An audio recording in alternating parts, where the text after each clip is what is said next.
एबे आसिकी सांगने मंदिर रे आमे पहुँची गलु। मंदिर रे पहुँचिकी मामुनी मु ता बाबा आउ खुपु आसिकी पहुँचिकी आमे पूजा करदेलु।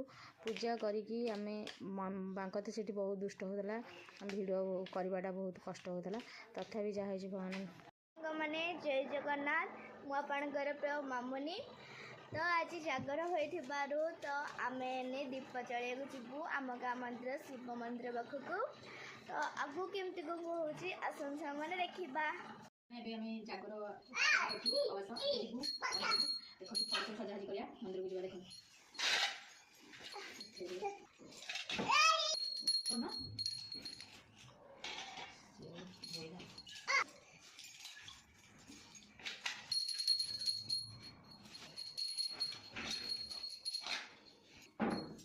सामने फुल मारतेगा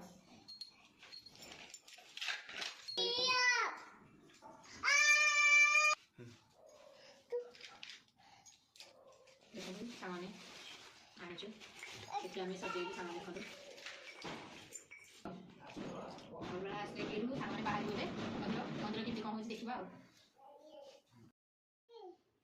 सांगने आमे मामुनी मु बसी पड़ीचु आठी दीप जालुचु बहुत लोक भी बसते पाखरे पुओ तो ये दुष्ट होता जे न कही बाबा पछरे गोड़े देख सांगने ये मु आमुनी टे कहली आस आगे भिड करदा ये मामुनी भी बसी सेपटे बहुत स्त्री लोक मैंने बसते जहाँ भी किसी सांगने जब भल लगे